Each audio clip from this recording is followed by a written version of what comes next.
All right, everybody. So welcome to this talk. So today, I already have shared some of the links. So let me just share those links again.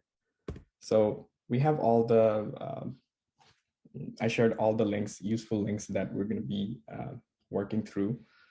So we're going to be using Twitter API, obviously. So if you haven't created a project on Twitter, go ahead, sign up for developer portal in Twitter and get your Twitter access key. So this is how you get it. So once you create a project and once you're signed up, you're just going to click on the keys and token, and you're just going to generate a bearer token. So I have already generated mine, and I put it in.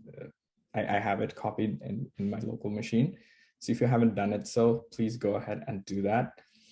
You can also take a look at Tailwind CSS documentation. So Tailwind is something that we're using for styling our app, although like it's all set up in the starter kit. So you don't really need to know any Tailwind to follow along if you want to. And we also have our sample app. So the sample app repository is right here. The final version is on the main, so on the main branch, and the starter version is on the starter branch. Right. Okay, so chat to everybody. All right, and awesome. And you can also take a look at the final project. So this is our final project pretty much. So I can put in Twitter names, and I can basically get all the data back from Twitter. So you can see my top hashtags, mentions, and all that. Hey, I see someone just raising hand. You can just put in the questions in the Q&A section, or we'll get to them eventually. You don't really have to raise hands or anything, but yeah. All right, so let's. So this is our final project. We can also take a look at the reports. So these are the reports that we saved. So basically, the one I showed you, and we saved them. So this is my friend's Twitter, and we saved them in FaunaDB, which is a database, hosted database. You don't really have to do anything other than installing a simple npm package.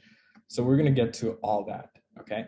So let's go ahead and open up our terminal, and let's go ahead and create the new project. So I'm going to be using Next, which is a SSR React framework. So if you're not familiar with Next.js, don't worry. It's just React with a little extra functionality. For example, like React Router just comes pre-packed with Next.js. They call them Next Router. So things like that. It's nothing too different.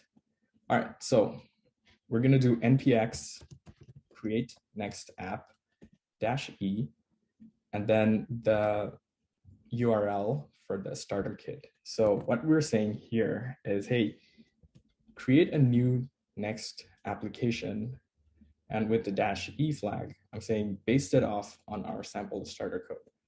And this is the starter code, and that's the URL that I just got. Okay.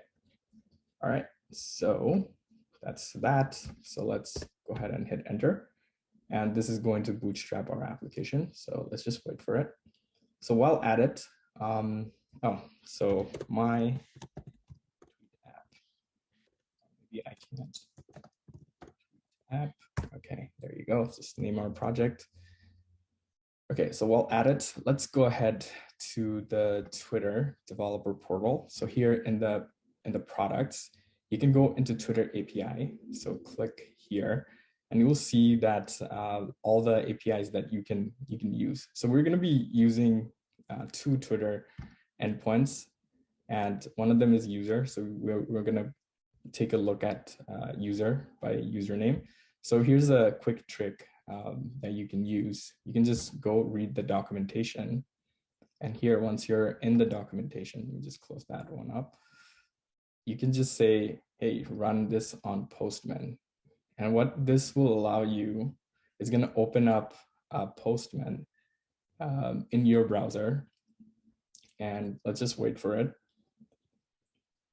And from here, you can technically just run all the Twitter endpoint on your browser.